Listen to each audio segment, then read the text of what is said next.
What do you do when you get to the last section of your quilt? Hi, I'm Angie Dugan from the Quilting Connection. Thank you for coming to my channel, Angie's Answers.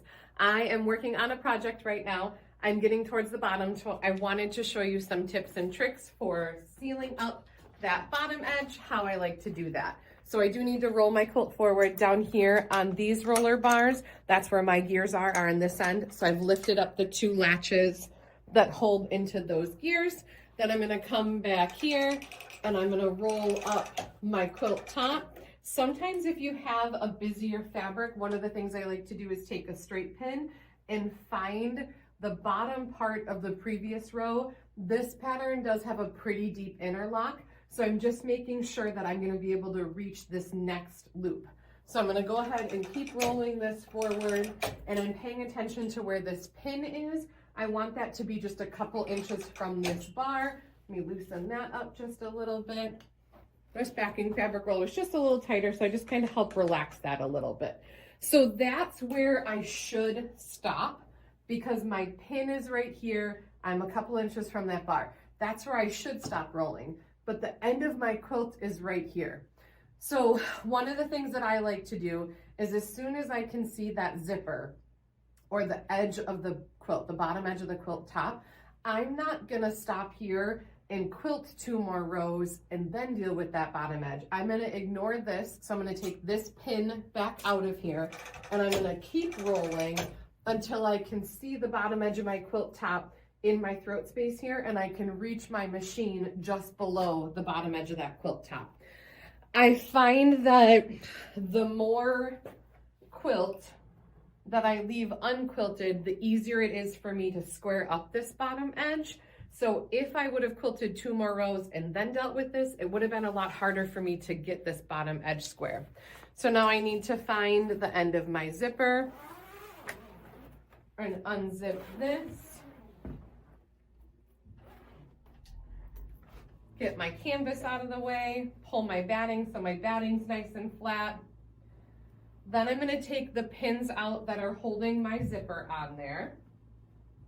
I'm gonna leave just a couple of the pins though, because I do wanna temporarily hold this edge so it doesn't flare.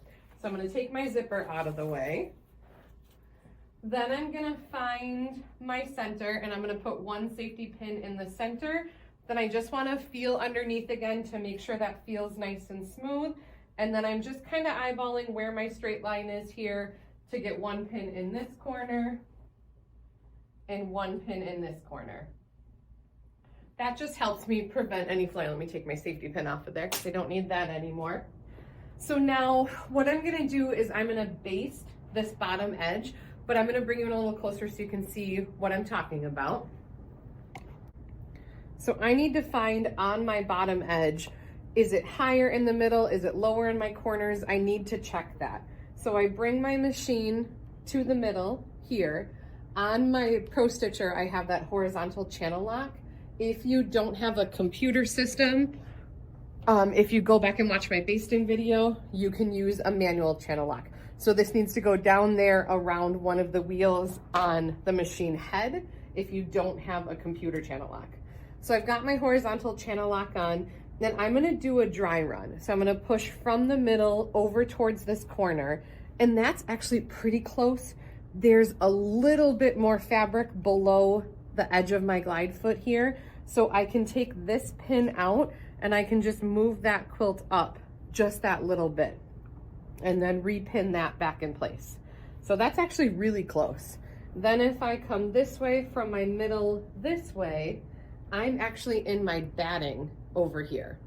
So that means that I need to be able to pull this part of the quilt top down to be able to grab it. And I think I'll be able to do that. So I'm gonna start here in this corner. I'm gonna bring up my bobbin thread and I'm gonna stitch all the way across this bottom edge first. Because if you do your side edges first, you could take this corner and push it lower than that corner. So once I get to the bottom of the quilt, I'm always finding here and stitching this horizontal edge first, then I'll stitch my verticals to match it. But if I had quilted these rows, I wouldn't have this give in this fabric here that I need to get this bottom edge to be straight. So just keep that in mind. The more you leave unquilted here, the easier it is for you to get this bottom edge square.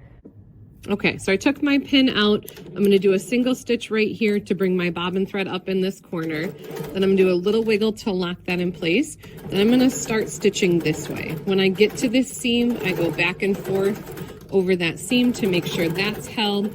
And I'm just pulling on that fabric to make sure I'm lining up on that inside edge of my glide foot. So I'm still sewing less than 1/4 inch away. So I'm working it from that left corner all the way over to the right. Then I can kind of, if I need to, I can kind of ease that way. I can also push with my left arm. So I know it's hard to see, but my left arm here is pushing this handlebar to help me work that fabric back towards the needle too. So if I see that there's any excess fabric, then I'm keeping both hands, holding both hands on the fabric and working that fabric in. I can also just put pressure here on this left side and pull the machine with my right hand to help work that fabric in too.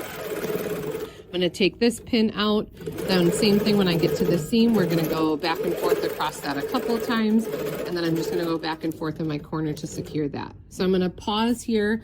I can take my channel lock off on my screen so that way I can move away from me, come back to this corner and do one more stitch. Then when it loops my bobbin thread like that, I can cut that off. Anytime I cut a bobbin thread, I go back and find where I started and cut that thread off. Then I'm gonna grab my 3 pins and get rid of those. Now I can come down my side this way. So I'm gonna start up here, bring my bobbin thread up, a little wiggle to lock those threads together, and work my way down this vertical side. When I get down here, a little wiggle to secure that, I'm gonna stop it, make my nice long tail, come back and do one more stitch in that corner, and that loops my bobbin thread. Then I need to get my machine out of the way so I can grab back here and trim these off. I'm not gonna put my side clamps on yet because I need to change the position of the quilt. Remember, we need to unroll. So then I'm gonna start up here, get my bobbin thread to come up, do a little wiggle to lock that in place, and then stitch down this vertical edge. When I get down here, little wiggle to lock that, nice long tail, hold that thread, come back and do one more stitch. There's my looped bobbin thread so I can cut this off, get my machine out of the way so I can come back and cut that off. So now my whole bottom of my quilt is square. I've got these nice 90-degree corners on my quilt, and I've squared up this bottom edge to be even. So keep in mind, leave this unquilted, don't quilt this yet. As soon as you can see the bottom edge or get to the bottom edge, that's when you want to take care of that and make sure that that is straight horizontally. Then you come down and do your verticals. I hope you've enjoyed this video.